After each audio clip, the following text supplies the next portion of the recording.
Hello friend, welcome to my YouTube channel. आज हम पढ़ने वाले हैं भारत की संसद, पार्लियामेंट। ठीक है। और जितने भी पार्लियामेंट के जितने भी अंग होते हैं उसके बारे में सभी डिटेल इसमें आज कवर हो जाएगा। ठीक है, तो आप बने रहिए इस वीडियोस में। और संसद से रिलेटेड जितने भी आपको एग्जामिनेशन में क्वेश्चन पूछा जाता है इसमें क्लियर हो जाएगा। ठीक है। ठीक है, संसद जिसको आप कहते हैं पार्लियामेंट। ठीक है, पार्लियामेंट जो ये पार्लियामेंट अनुच्छेद होते हैं 79 में ये कहा गया कि एक देश में एक पार्लियामेंट होनी चाहिए। ठीक है। और देखिए इसका क्या क्या अंग होते हैं। जैसे इसका देखिए, यानी कि राज्यसभा, इसका 3 अंग होंगे जिसमें राज्यसभा, लोकसभा और राष्ट्रपति। ठीक है, तो राष्ट्रपति आज कवर नहीं हो पाएगा, लेकिन लोकसभा और राज्यसभा आज कवर हो जाएगा। और देखिए राज्यसभा को अनुच्छेड 80 में इसका जिक्र किया गया संविधान में, और बाकी इसको 89 में जिक्र किया गया है। ठीक है। देखिए ये जो अभी ये पार्लियामेंट का पिक्चर है। ठीक है, डायग्राम है जो कि ये अभी करेंटली जो यानी कि जो प्रेजेंट में जो न्यू अभी अगर बात किया पार्लियामेंट तो इस प्रकार की दिखता है। ठीक है, और बाकी जो पुराने जो पार्लियामेंट थे हमारे इस प्रकार की दिखते हैं। ठीक है। और देखिए ये उसके स्ट्रक्चर है, उसके जो इनसाइड स्ट्रक्चर है क्या क्या है, कहाँ कहाँ उसके जो संविधान, कहाँ पे उसके लोकसभा राज्यसभा की बैठक कहाँ होती है, उसके मेन सेंटर क्या हो। अब इसके बारे में इनसाइड हम इसके जस्ट इसके बारे में डिस्कस करेंगे। ठीक है, इसके इनसाइड पार्ट। ठीक है, इनसाइड पार्ट जानना बहुत ज़रूरी है, जो हमें न्यू पार्लियामेंट और जो इनसाइड पार्लियामेंट है। ठीक है, उसके स्ट्रक्चर के बारे में। ठीक है, चलिए जान लेते हैं। देखिए देखिए यहाँ पे ये मेरा पुराना पार्लियामेंट है, बाकी ये न्यू है। ठीक है। अब देखिए यहाँ पे ये जो मेरा ये हाउस हो गया, ये इसको ये लोकसभा हाउस है। ठीक है, लोकसभा हाउस हो गया। बाकी ये जो है मेरा, ये देखिए ये कौन सा है, ये राज्यसभा हाउस हो गया। ठीक है, ये राज्यसभा हाउस है। और ये जो हो गया ये लोकसभा हाउस हो गया। और बाकी ये जिसको लाइब्रेरी कहते हैं। ठीक है, यहाँ पे बाकी ये जो सेंट्रल, यहाँ पे सेंट्रल हॉल हो गया, यानी कि जितने भी बैठक वगैरह होते हैं वो यहीं पे होते हैं। ठीक है, जितने भी अगर डिस्कस करना, कोई नियम कानून अगर आपको बनाना है तो इसमें यहीं पे बैठक है, यहाँ पे आपको बैठ कर बनाना पड़ेगा, ये सेंट्रल हॉल में। ठीक है, ये हो गया। फिर नेक्स्ट बात करें, ये देखिए ये जो पार्ट इसको बोला जाता है ऑफिस, ये इधर साइड आपका साइड साइड में ऑफिस होता है। ठीक है। फिर इसमें देखिए जो न्यू है, इसमें देखिए ये जो हो गया ये मेरा लोकसभा हो गया, ये लोकसभा हो गया। बाकी जो राज्यसभा का बात करें तो ये मेरा मतलब राज्यसभा हो गया। ठीक है, और बाकी ये मेरा सेंट्रल हॉल आ गया, जहाँ पे नियम कानून आप बना सकते हैं। यहाँ पे कोई भी विदेशी राष्ट्रपति वगैरह आते हैं, उसे स्पीच भाषण देना हो तो वो राज्यसभा में नहीं, वो लोकसभा में भाषण नहीं देंगे, वो राज्यसभा में भाषण नहीं देंगे, बल्कि वो मेन इसके सेंट्रल हॉल में आकर यहाँ इसको देना पड़ेगा भाषण। ठीक है, यहीं पे देगा। इसके बाद यहीं से आपके कानून वगैरह को या आपकी बातों को रखा जाएगा। तो उसको कोई भी विदेशी भी मंत्री आएगा या राष्ट्रपति कोई भी मंत्री आता है तो उसे मेन हॉल में यानी सेंट्रल हॉल में आकर उसे भाषण देना पड़ेगा। ठीक है, बल्कि लोकसभा या राज्यसभा में नहीं देता है। ठीक है। और बाकी ये एरिया हो गया, इसका ऑफिस हो गया। ठीक है। और बाकी जो ये देखिए ये हो गया, ये यानी कि ये कॉन्स्टिट्यूशनल हॉल हो गया, यानी कि जितने भी संविधान हॉल हॉल आ गया, यानी कि यहाँ पे। ठीक है, ये हो गया। बाकी ये तो मैंने बता चुका हूँ। ठीक है, चलिए फिर नेक्स्ट वीडियोज़ में चलते हैं, नेक्स्ट स्लाइड में चलते हैं।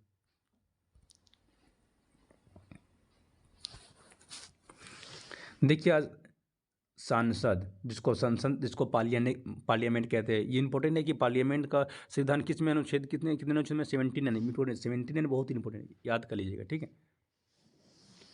चलिए बात करते हैं पार्लियामेंट शब्द जो है वो फ्रेंच शब्द से लिया गया था, भाषा से लिया गया। और संसद की जननी यानी कि जननी ब्रिटिश को कहा जाता है, यानी कि बोलेगा संसद की जननी किसे कहा जाता है तो ब्रिटिश को कहा जाता है। और संसद कितने अंग है, तो संसद के कितने अंग है इंपॉर्टेंट, संसद के कितने अंग है, तो संसद के 3 अंग है। कि पहले मैंने क्या बताया था, एक राष्ट्रपति था, मतलब सॉरी, एक राष्ट्रपति तो था, लेकिन पहले राज्यसभा था, लोकसभा था और एक राष्ट्रपति था, उसके तीन अंग है। लेकिन अगर जब पूछा जाएगा कि राष्ट्रीय सभा की कितने हाउस है तो 2 हाउस ही है। एक तो मैंने राज्यसभा और लोकसभा, उसके 2 ही हाउस है। राष्ट्रपति तो एक अंग है, वो अलग भाग है, लेकिन इसका जो कितने हाउस है तो राज्यसभा और लोकसभा 2 ही हाउस है। ठीक है। और फिर क्या कह रहे हैं इसमें, देखिए कि भारत संसद भवन का निर्माण इंपॉर्टेंट है। भारत संसद का जो भवन का निर्माण एडविन लुटियंस, मतलब एडविन लुटियंस ने की, और वह या हर्बर्ट बेकर ने, ये दोनों किया, यानी कि एडवर्ड लुटियंस ने ये किया और हर्बर्ट बेकर, ये दोनों ने इसका पार्लियामेंट का इसका डिज़ाइन वगैरह सब इन्हीं ने किया था। ठीक है, पार्लियामेंट का निर्माण इन्होंने किया था सबसे पहले। ठीक है, फिर नेक्स्ट बात करते हैं, फिर नेक्स्ट बात कर, देखिए ये मेरा आपको पता है कि पार्लियामेंट है। देखिए संविधान भारतीय संविधान में भाषण देने वाले अमेरिका राष्ट्रपति, यानी कि जब भाषण दे रहे थे किसी अब आए थे इंडिया में भाषण देने के लिए, तो वो देखिए कौन कौन विदेशी मंत्री आए थे, विदेशी राष्ट्रपति आए थे, और पार्लियामेंट में किन कौन ने भाषण दिया था। देखिए तो सबसे पहले जो आया था, देखिए अमेरिका से, ये सब अमेरिकी थे। तो पहले डी एज एजन हवर आया था, जो कि 1959 में आया था। फिर नेक्स्ट आता है जो आया था सेकेंड आया था, जो कि जिमी कार्टर नाम था, जो कि 1978 में आया। नेक्स्ट आता है कि बिल जो क्लिंटन थे, जिस 2000 में आया था। और बाकी जो बाराक ओबामा था, ये इंपॉर्टेंट है, 2010 में, जो कि हमारे जो असेंबली में मतलब पार्लियामेंट में आकर इन्होंने भाषण दिया, ठीक है, जो कि अमेरिका राष्ट्रपति है, ठीक है, याद रखिएगा। फिर नेक्स्ट बात करते हैं संसद तंत्र। अब देखो संसद सत्र है वो क्या है, देखिए इसमें बजट, यानी कि बजट सत्र हो गया, सत्र जो कि बहुत ही सब भाग ही उसके, ठीक है, जो कि बजट जो लाया जाता है वो देखो कब से कब तक लिया जाता है उसको, तो फरवरी से मई तक के बीच होते है उस बजट को लिया जाता है, क्योंकि बजट एक साल में निकाला जाता है, बजट एक साल का निकाला जाता है, ठीक है, जिसमें से उसके टाइम कब होता है कैलकुलेट करने का, जो फरवरी से मई तक, ठीक है। उसी प्रकार की जो मानसून सत्र हो गया वो जुलाई से सितंबर तक। और बाकी नेक्स्ट आता है जो शीतकालीन जो सत्र हो गया जो कि नवंबर से दिसंबर तक होता है। एग्जामिनेशन में ये पूछा जाता है कि सबसे ज़्यादा लंबे सत्र कौन सा है, तो फरवरी से सब बजट हो गया, बजट सत्र हो गया जो कि सबसे लंबा हो गया, ठीक है, जो फरवरी से मई। सबसे छोटा बात करके सबसे जो न्यूनतम हो गया वो नवंबर से दिसंबर तक, तो यानी कि शीतकालीन सत्र हो गया जो कि सबसे न्यूनतम सत्र हो गया, ठीक है। तो ये दोनों पूछा जा सकता है। फिर नेक्स्ट बात करते हैं लोकसभा और राज्यसभा, जो कि बहुत इंपॉर्टेंट समझना, लोकसभा राज्यसभा क्या होता है। देखिए लोकसभा निम्न सदन होते हैं, हाउस ऑफ पीपल होते हैं, और फिर जनता का सदन, और फिर प्रथम सदन, ये प्रथम सदन होते हैं, अस्थायी सदन, इंपॉर्टेंट, अस्थायी सदन लोकसभा को कहा जाता है, और युवाओं का सदन किसको कहा जाता है, ये लोकसभा को कहा जाता है। अब देखिए उस सभा को क्या उस सदन कहा जाता है, नहीं राज्यसभा को उस सदन कहा जाता है, काउंसिल ऑफ स्टेट जो कहा जाता है वो राज्यसभा को कहा जाता है, और चर्चित लोगों का सदन राज्यसभा को कहा जाता है, और द्वितीय सदन वो भी राज्यसभा को कहा जाता है, और अस्थायी सदन किसे कहा जाता है, राज्यसभा को। और बड़ों का सदन भी राज्यसभा, बड़ों का सदन से यहाँ क्या बिलोंग कर रहा है कि यहाँ पे इस समय जो राज्यसभा में जो बात होती है इसे भंग नहीं किया जाता, लेकिन इसे भंग किया जा सकता है। लोकसभा को भंग किया जाता है लेकिन इसको भंग नहीं किया जाता। और इसे बड़ों का सदन इसलिए कहा जाता है क्योंकि इसमें एमएलए वगैरह को इसमें उसी का ही बहस होता है इसमें, ठीक है, उसी का डिस्कशन होता है, लेकिन इसमें आप कोई आम आदमी इसमें जाकर पार्लियामेंट में जाकर वहाँ भाषण दे सकते हैं, ठीक है। आप कुल मिला के यहाँ पे किसी प्रकार की कोई शिक्षित की जरूरत नहीं है। अगर आप मेंबर है तो यहाँ पे आप लोकसभा में किसी कोई भी लोग यहाँ जाके पार्लियामेंट वगैरह यहाँ भाषण दे सकते हैं, लेकिन इसमें शिक्षित होना चाहिए, एमएलए वगैरह होना चाहिए, वही इसमें लोकसभा में मिल सकता है आपको, ठीक है। तो इसके बारे में और जिक्र करते हैं। इंपॉर्टेंट क्या है इसमें कि अस्थायी जो कंफ्यूजन इसी में होता है कि पूछा जाएगा कि अस्थायी सदन किसे कहा जाता है, तो वो लोकसभा को कहा जाता है। बोलेगा अस्थायी सदन किसे कहा जाता है, तो वो राज्यसभा को कहा जाता है, ये राज्यसभा को कहा जाता है, ठीक है, इंपॉर्टेंट है।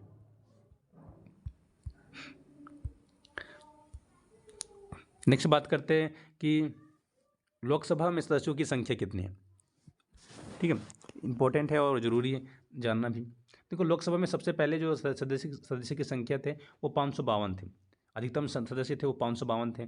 बाकी से जिसमें से 550 थे वो राज्यों और केंद्र शासित प्रदेशों द्वारा सदस्य चुना जाता था, और बाकी जो दो थे वो किसके द्वारा होता था, वो एंग्लो जो राष्ट्रपति इसको नियुक्त करता था, एंग्लो इंडियन। अब एंग्लो इंडियन कौन था उसको बताते थे। एंग्लो इंडिया किसे कहा जाता है, जो कि देखिए अंग्रेज़, पता है अंग्रेज़ भारत में शासन किया, तो अब देखिए शासन किया तो वो शायद किसी मतलब जब वो भारत में शासन किया तो भारत की कुछ महिला अगर किसी महिला से अगर अंग्रेज़ शादी कर लेता है, मैरिड कर लेता, और अगर उसके बच्चे होते हैं तो उसके बच्चे को कहा जाता है एंग्लो इंडिया, क्यों, क्योंकि उसके जो अंग्रेज़ तो विदेशी थे, बाकी उसकी जो इंडियन उसकी माँ थी, तो यानी कि जो विदेश अंग्रेज़ हो गया और इंडियन की माँ हो गया, यानी कि जो उसी को कम्बिनेशन से जो बच्चा पैदा हुआ उसी को कहा जाता है एंग्लो इंडियन कहा जाता है। यानी कुल मिला के जिसके पिता अंग्रेज़ हो और माँ अगर भारतीय हो तो उसी को कहा जाता है एंग्लो इंडिया। तो इसका नियुक्ति होते है वो भारत के राष्ट्रपति द्वारा किया जाता है, ठीक है। अब देखिए ये हो गया, यानी कि फिर 50 जो राज्यों और केंद्र शासित प्रदेशों द्वारा जो 550 जो सदस्य चुने जाते थे उसमें से देखिए 530 हो गया वो राज्यों द्वारा, और बाकी 20 हो गया वो केंद्र शासित प्रदेश द्वारा, जो कि अभी प्रेजेंट में केंद्र शासित प्रदेश हो गया वो कितना है 80 है केंद्र शासित प्रदेश, और बाकी जो राज्यों की संख्या हो गया वो 80 है। ये इंपॉर्टेंट है, याद कर लीजिएगा, ठीक है। फिर नेक्स्ट देखिए यहाँ पे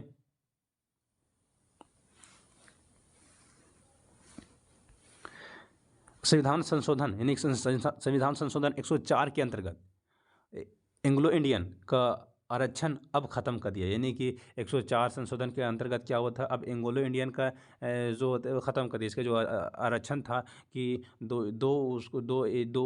जो एंग्लो इंडियन को जो राष्ट्रपति द्वारा किया जाता था, अब उसका आरक्षण को ख़त्म कर दिया। ठीक है, अब एंग्लो इंडियन इंक्लूड नहीं होगा इसमें, अब उसे ख़त्म कर दिया। तो अब देखिए 552 था, अब कितना बचेगा, अब कुल मिला के 502 घटा देंगे तो 50 बचा। अब कुल मिला के 550 सदस्यों की अधिकतम संख्या हो जाएगा। ठीक है, जिसमें से 550 जो होगा वो तो इसमें कोई चेंजेस नहीं होगा राज्यों और केंद्र शासित प्रदेशों के द्वारा, लेकिन जो पहले 2 आता था एंग्लो इंडियन वो ख़त्म हो जाएगा। ठीक है, ये ख़त्म हो जाएगा। ठीक है, फिर नेक्स्ट चलते हैं।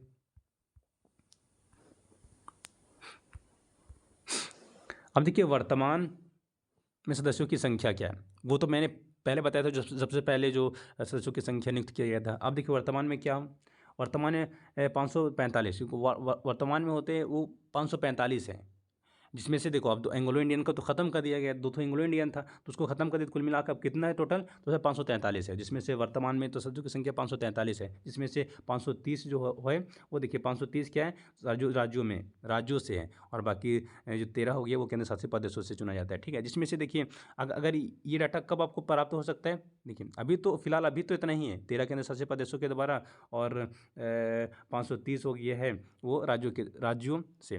लेकिन ये डाटा किसका है, ये तब का है जब अगर 29 राज्य थे और 9 केंद्र शासित प्रदेश थे, तब का डाटा है। ठीक है, लेकिन अब देश तो अब पता है कि अब जम्मू कश्मीर ये केंद्र शासित प्रदेश बन गया, ये राज्य रहा नहीं, तो कुल मिला के अब 28 हो चुका है राज्य, और बाकी 8 केंद्र शासित प्रदेश हो गया। तो उस हिसाब से देखिए, उस हिसाब से देखिए इसमें घटेगा 6 तो माइनस होगा ना, क्यों 6 माइनस होगा, 6 क्यों माइनस होगा, क्योंकि देखिए केंद्र शासित प्रदेश घट गई है। ठीक है, क्योंकि 6 आप देखो इसमें अगर बात करें, अगर जम्मू कश्मीर में देखो, इस जम्मू कश्मीर में 5 सदस्य हो, यानी कि 5 सदस्यों की संख्या है। बाकी जो इसमें जो लद्दाख में 1 है, तो कुल मिला के 6, कुल मिला के 6, और 6 का जो 6 जो संख्या है वो किसका, एक राज्य का नहीं, क्योंकि ये राज्य अब नहीं रहा, अब कौन केंद्र शासित प्रदेश रह गया। कुल मिला के अब 6 जो जो जुड़ेगा, ये किस में जुड़ेगा, वो तो अब केंद्र शासित में जुड़ना चाहिए, इसमें जुड़ेगा। ठीक है, तो अगर इसके डाटा का चेंज हो जाएगा, अगर करेंटली में अगर डाटा मिलेगा, पूछा जाएगा, तो फिर कुल मिला के जो इसमें 6 जोड़ देंगे, क्योंकि आप कुल मिला के 2 केंद्र शासित प्रदेश तो और बढ़ गया, और दोनों के राज्यों में मिला के कितना सदस्यों की संख्या हो रहा है, 6 हो रहा है। तो कुल मिला के 13 में 6 जोड़ेंगे 19 हो जाएगा, और बाकी इसमें 6 घटा देंगे। क्यों 6 घटा देंगे, क्योंकि ये तो अब राज्य रहा नहीं, तो घटा देंगे तो कुल मिला के 624 हो जाएगा। क्लियर हो गया, फिर नेक्स्ट चलते हैं। अब बात करते हैं राज्यों सभा, मतलब राज्यसभा में सदस्यों की संख्या। मैंने लोकसभा के बारे में बात करते हैं, अब राज्यसभा में क्या है। ठीक है, देखिए राज्यसभा, देखो राज्यसभा 250, अधिकतम से संख्या राज्यसभा में होते हैं वो कितना, 250 होते हैं, जिसमें से 238 जो सदस्य होते हैं वो राज्य और केंद्र शासित प्रदेशों के द्वारा नियुक्त किया जाता है, और बाकी जो 12 हो गए हैं वो राष्ट्रपति द्वारा मनोनीत किया जाता है। अब जो 12 राष्ट्रपति द्वारा मतलब क्या, इसमें इसके अंदर कौन कौन सा आ जाता है व्यक्ति, देखिए उसमें कला हो गया, विज्ञान हो गया, और साहित्य हो गया, समाज और सेवा, यानी कि जो आर्ट हो गया, ये साइंस हो गया, लिटरेचर हो गया, ये सोशल सर्विस हो गया, ये सब जो नियुक्त किया जाता है वो राष्ट्रपति के द्वारा नियुक्त किया मनोनीत किया जाता है। ठीक है, और इसमें से 12 है। ठीक है, उसी प्रकार के देखिए ये पहले का डाटा था, लेकिन अभी का जो बात करें वर्तमान में, वो 245 वर्तमान सदस्य हैं, जिसमें से 233 जो है वो राज्य और केंद्र शासित प्रदेश द्वारा इतना 233 है। बाकी जो 12 जो सदस्यों की संख्या है वो राष्ट्रपति द्वारा मनोनीत किया जाता है, जो कि ये सब आता है उसके अंदर। ठीक है, फिर नेक्स्ट चलते हैं।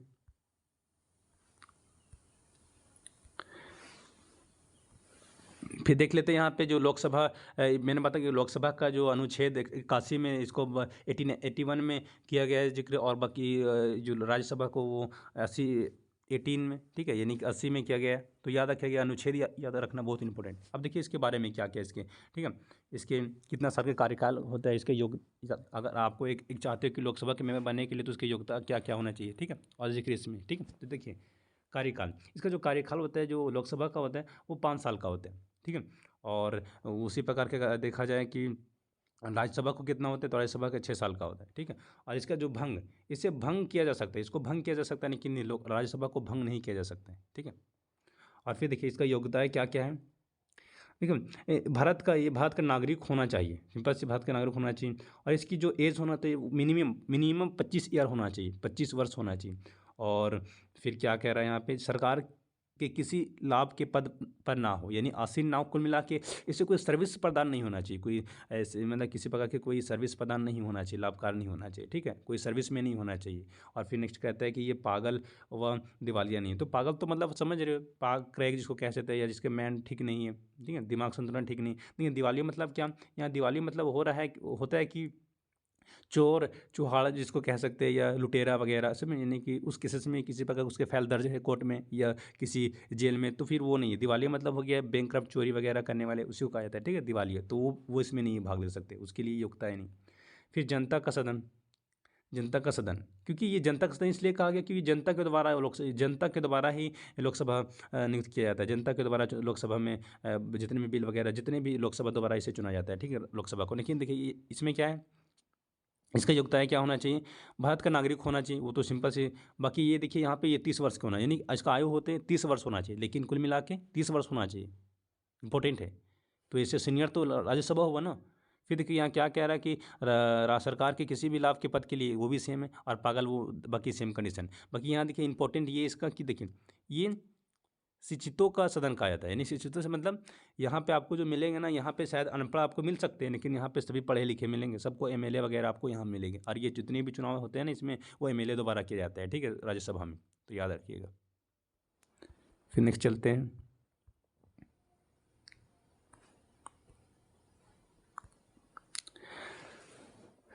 बाकी ये तो आप जान चुके हैं, ठीक है। अब देखिए यहाँ पे इसका चुनाव मतलब इसका चुनाव किस प्रकार के होते हैं, ठीक है। इसके चुनाव देखिए, इसका जो चुनाव किया जाता है वो अप्रत्यक्ष रूप से, यानी कि प्रत्यक्ष रूप से, यानी कि चुनाव में जनता भाग लेती है। इसमें चुनाव में जनता भाग लेती है, यानी कि चुनाव जब होते हैं तो इसमें जनता भाग लेंगे, ठीक है। और बाकी इस चुनाव में बात करें राज्यसभा के चुनाव में, तो ये अप्रत्यक्ष रूप से होता है, यानी कि जनता इसमें भाग नहीं लेगा। कुल मिला के इसमें जितने भाग लेगा कोई विधायक लेगा, या एमएलए भाग लेता है इसमें, ठीक है, एमएलए भाग लेता है। इसीलिए ना एमएलए भाग लेते, इसलिए इसे उच्च सदन कहते हैं, यानी कुल मिला के इसमें शिक्षित सदन कहते हैं, ठीक है। इसीलिए कहते हैं सीनियर, ये कुल मिला के इसका जो क्राइटेरिया था वो 30 साल तक बनने का था, इसमें कि 25 साल तक, इसकी इसीलिए कम एज है इसका। फिर देखिए सदस्यों का जो चुनाव हो गया वो 5 वर्ष के लिए होते हैं। इसमें अगर आप सदस्य को चुनाव हो गया तो फिर वो 5 साल तक अपने पद पर कार्यरत रह सकते हैं, ठीक है। जिसका देखिए 2019 में हुआ था, उसका कार्यकाल 2024 तक चलेगा, ठीक है। 24 अब 2019 में हुआ था, अब अगला इसका जो चुनाव होगा 2024 तक होगा, ठीक है। अब इसका देखिए, इसको थोड़ा समझना जरूरी है। देखिए प्रत्येक 2 वर्ष पर 1/3 सदनों का चुनाव होता है, यानी कि प्रत्येक 2 वर्ष में 1/3 सदनों का चुनाव होता है। अब देखिए 1/3 सदनों का चुनाव 2 वर्ष में क्या होता है, देखो समझने की कोशिश कीजिए। देखिए सबसे पहले देखो एक सदन यहाँ पे, इसको जान लीजिए। देखो एक सदन यहाँ पे सबसे पहले इसका चुनाव हुआ, देखो इसका 2000 चलो, उसका 2020 में हुआ चुनाव, ठीक है।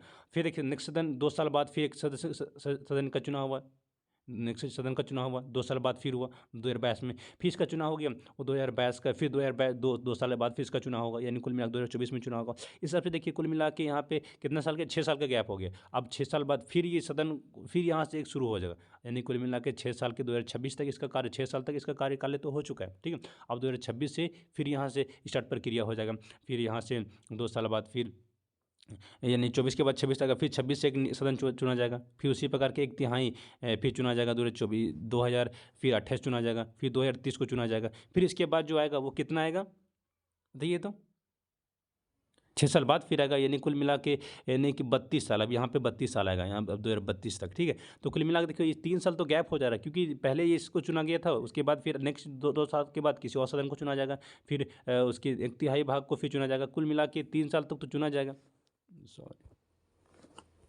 ठीक है। तो क्लियर हो गया ये क्लियर हो गया आपको, ठीक है। एक बार और फिर समझा, देखिए एक बार फिर मैं समझा देता हूँ, ठीक। देखिए यहाँ पे एक सदस्य, कुल मिला के इसका 1/3 भाग है, यानी कि राज्यसभा का 3 भाग है, ठीक है। इसमें से पहले भाग को जो चुनाव किया जाता है 2 साल बाद किया जाता है, ठीक है। इसी इसका 2 साल 2020 में इसका चुनाव हुआ, एक सदस्य का चुनाव हो गया, ठीक है, एक राज्यसभा का चुनाव हो गया। अब देखिए इसका 2 साल बाद होगा, ठीक है। अब इसी का ना, अब ये 2 साल बाद है, 2 साल अब इसका कंटिन्यू चलेगा, उसके बाद फिर 2 साल बाद किसी और सदस्य का चुनाव होगा, नेक्स्ट उसके इसका चुनाव होगा, फिर 2 साल बाद होते हैं इस सदन का चुनाव होगा। कुल मिला के तब तक ये तो अपने पद पर आसीन तो रहेगा, यानी 2020 में जिसका चुनाव वो थोड़ी वो हट जाएगा, 2 साल बाद जो चुनाव होगा वो किसी और सदन का चुनाव होगा, ठीक है। तो कुल मिला के ये अभी तक आसीन है, 2024 तक आसीन है, कुल मिला के 6 साल तक ये आसीन है, उसके बाद 6 साल के बाद फिर ये सदन चेंज होगा, ठीक है। तो आप समझ लीजिएगा, चलते इसको समझ लेते थोड़ा। लोकसभा के पदाधिकारी, इसका जिक्र किसमें का अनुच्छेद 93 में किया गया है, ठीक है। इसका अध्यक्ष देखो, इसका पदाधिकारी क्या देखो, अध्यक्ष, इसका 2 भाग, एक अध्यक्ष होते हैं, एक उपाध्यक्ष होते हैं, ठीक है।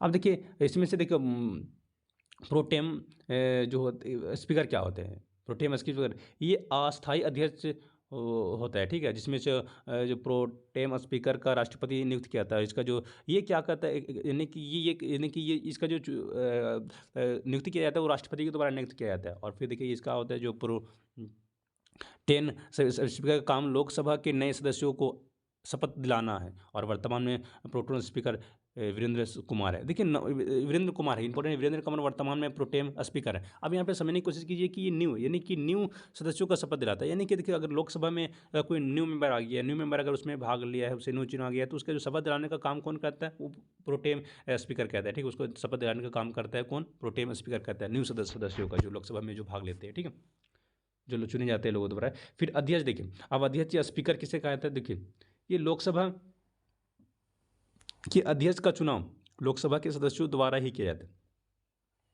अब लोकसभा के अध्यक्ष का चुनाव अब कौन करेगा, वो लोकसभा सदस्यों के द्वारा ही किया जाएगा। और फिर यहाँ पे क्या कह रहा है कि लोकसभा के अध्यक्ष के रूप में इन्हें अलग से शपथ नहीं दिलाया जाएगा। अब देखिए ऑलरेडी शपथ दिला चुका है, उसमें तो शपथ जो प्रोटेम स्पीकर होते हैं वो लोकसभा को शपथ दिला चुका है, जो नए सदस्यों को जो शपथ दिला चुके हैं। अब इसमें फिर थोड़ी शपथ दिलाएगा, ठीक है। अब इसमें शपथ नहीं, अब लोकसभा के सदस्यों के रूप में अब इसे अलग से कोई शपथ नहीं दिलाएगा। अब कुल मिला के लोकसभा सदस्य अपने में अपने लोकसभा सदस्य इसमें कम्बिनेशन हो जाएंगे, और इसके बाद लोकसभा क्या हो, फिर से उसे शपथ नहीं दी, लोकसभा को फिर से शपथ नहीं दिलाया जाएगा इसमें, ठीक है। अध्यक्ष स्पीकर में उसे फिर से शपथ नहीं दिलाया जाएगा, क्योंकि ऑलरेडी वो शपथ प्रोटेम स्पीकर शपथ दिला चुका है, ठीक है। और फिर देखिए इसमें क्या है कि अध्यक्ष अपने जो त्यागपत्र उपाध्यक्ष को देता है, यानी कि इम्पोर्टेंट जो अध्यक्ष, अगर ये आपको इसको त्यागपत्र देना होगा तो इसको देगा, उपाध्यक्ष को देगा, ठीक है, और देगा। और अभी जो वर्तमान में उपाध्यक्ष कौन है, उसको ओम बिरला जोगी है, वो अभी उपाध्यक्ष है, ठीक है, याद रखिए, सॉरी अध्यक्ष अभी जो कौन है, ये कौन है अभी ओम बिरला। ये इंपॉर्टेंट याद रखना है कि जो अध्यक्ष का जो त्यागपत्र कौन दिलावाता है, तो ये उपाध्यक्ष दिलाता है, इंपॉर्टेंट है, ठीक है। चलते हैं नेक्स्ट।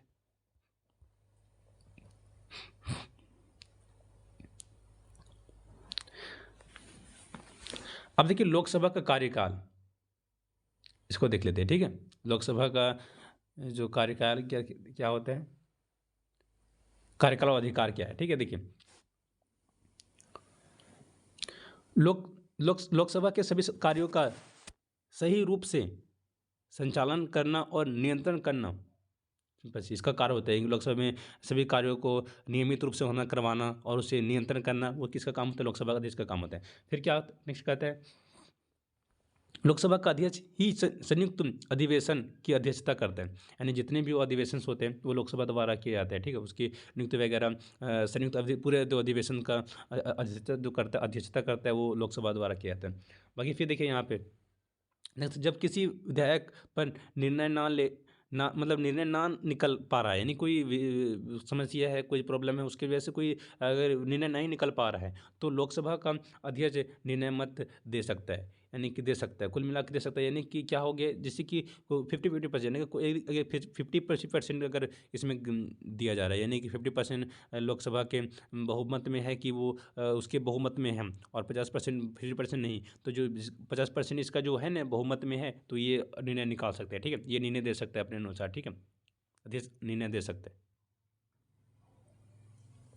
फिर नेक्स्ट कहता है कि देखिए धन विधायक का निर्धारण लोकसभा द्वारा, धन विधायक का निर्धारण, जितने भी धन विधायक के बारे में पीछे बात कर चुका नेक्स्ट वीडियोज़ में, ठीक है, आप जाके देख लीजिए, ठीक है।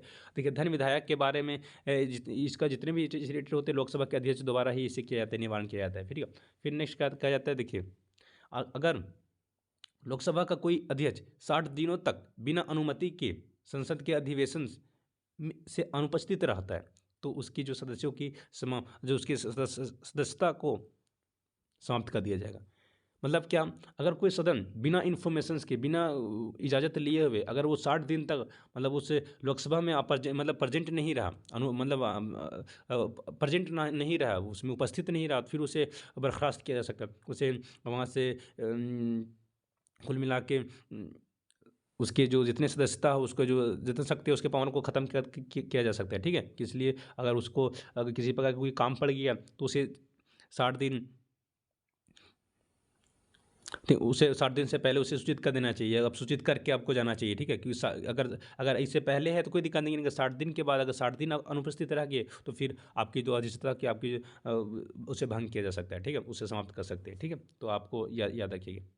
फिर देखिए 2 इंपॉर्टेंट चीज़ है कि देखिए पहले लोकसभा अध्यक्ष जो सबसे प्रथम अगर लोकसभा अध्यक्ष की बात करें तो गणेश वासुदेव मौलकर है, और बाकी पहली महिला जो अध्यक्ष का बात करें तो वो मीरा कुमारी है। इंपॉर्टेंट है कि पहली महिला लोकसभा अध्यक्ष कौन था? मीरा कुमारी। और जो पहले लोकसभा अध्यक्ष मीरा कुमार, नोट मीरा कुमारी, मीरा कुमार। और जो पहले लोकसभा जो अध्यक्ष थे वो कौन से? गणेश वासुदेव मौलंकर। ठीक है, याद रखिएगा। नेक्स्ट चलते हैं, ये भी बहुत इंपॉर्टेंट है।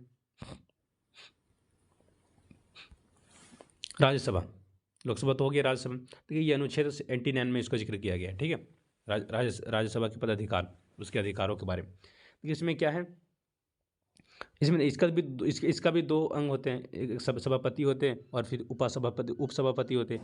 देखिए इसमें जो सभापति होते हैं वो क्या होते हैं? भारत का राष्ट्रपति ही राज्यसभा का सभापति होते हैं, यानी भारत के जो राष्ट्रपति होते हैं वही राज्यसभा का सभापति होते हैं। इंपॉर्टेंट है, यानी कि जो राष्ट्रपति होते हैं, यहाँ उपराष्ट्रपति, तो भारत के जो उपराष्ट्रपति होते हैं, जो उपराष्ट्रपति होते हैं, यहाँ पे उपराष्ट्रपति, यानी कि यहाँ पे ये होगा, ठीक है। तो भारत के जो उपराष्ट्रपति होते हैं वही क्या होते हैं? भारत राज्य के सभापति होते हैं। ठीक है, यानी भारत राज्यसभा के सभापति होते हैं। ठीक है, और देखिए सभापति का संसद का सदस्य नहीं होते, और ये कोई संसद का सदस्य नहीं होते। ठीक है, और देखिए जो सभापति की अनुपस्थिति में जब वो अनुपस्थित रहते तब सभापति उनका जो कार्य करेगा, यानी कि अगर देखिए अगर सभापति अगर अनुपस्थित है, किसी प्रकार की कोई प्रॉब्लम की वजह से वो अनुपस्थित है, तो उसकी जगह कौन? उपसभापति उसके कार्यकाल को संभाल सकते हैं। ठीक है, और देखिए सभापति को ही उपसभापति कहते हैं, उपराष्ट्रपति सभापति कहते हैं। वो अपना त्यागपत्र राष्ट्रपति को देते हैं। देखो इंपॉर्टेंट है, उसमें क्या बोला था कि उसमें जो था अध्यक्ष था वो उपाध्यक्ष को त्यागपत्र देता था, लेकिन इसमें क्या होता था? इसमें देखिए अगर आपको त्यागपत्र सभापति चाहता है, उपराष्ट्रपति चाहता है कि त्यागपत्र उसे देना पड़ेगा, तो उसे देने के लिए राष्ट्रपति देगा, राष्ट्रपति को त्यागपत्र देगा, ना कि उपसभापति को। ठीक है, क्योंकि उपसभापति तो उसी को उपसभापति कहते हैं। सभापति को अगर त्यागपत्र देना पड़ेगा, सिंपल से याद रखिए कि राष्ट्रपति को देना पड़ेगा। ठीक है, और उपसभापति अपना पद सभापति का देता है। ठीक है, याद है, इंपॉर्टेंट है। और उपसभापति देखिए इंपॉर्टेंट, इसको थोड़ा सा देख लीजिए। और क्या बोला कि उपसभापति अपना त्यागपत्र, देखो सभापति तो समझ राष्ट्रपति को देगा, लेकिन अगर इसको देना होगा त्यागपत्र तो ये क्या देगा? तो ये किसको? ये सभापति को देगा। ठीक है, देखिए यहाँ पे इसको त्यागपत्र, अगर उपसभापति को त्यागपत्र देना पड़ेगा तो ये तो सभापति को देगा, लेकिन अगर सभापति को त्यागपत्र देना पड़ेगा, इसको देना पड़ेगा, तो ये किसको देगा? ये राष्ट्रपति को देना पड़ेगा। इसको सभापति को राष्ट्रपति को त्यागपत्र देना पड़ेगा। ठीक है, देखिए इंपॉर्टेंट यहाँ पे याद रखें कि जो उपसभापति होते हैं वो क्या अपने पोजीशन का अपने जो उपराष्ट्रपति, अपने उपराष्ट्रपति के लिए से पैसा नहीं दिया जाता है, बल्कि ये जो राज्यसभा में जो संसद के रूप में जो काम करता है उसके लिए इसे पैसा दिया जाता है। ठीक है, तो याद रखिएगा, इसे उपराष्ट्र के लिए पैसा नहीं दिया, बल्कि संसद के लिए पैसा दिया जाता है, जो संसद में जो कार्य करते हैं उसके लिए पैसा दिया जाता है। ठीक है, फिर यहाँ देखिए कि वर्तमान समय में जो राज्यसभा के सभापति कौन थे? वेंकैया नायडू। ठीक है, वेंकैया नायडू जो कि अभी वर्तमान में सभापति हैं। फिर उपसभापति अभी कौन है? हरिवंश नारायण सिन्हा जो अभी के करंट घरेलू उपसभापति है। ठीक है, फिर मिलते हैं, ये लास्ट है। ठीक है, जो कि इसको भी देख लेते हैं। तो राज्यसभा के पदाधिकारी, ठीक है, ये शायद हो चुके हैं। ठीक है, ये हो चुके हैं। ठीक है, ये हो चुका है। ठीक है, तो मिलते हैं फिर नेक्स्ट वीडियोज़ में। ठीक है।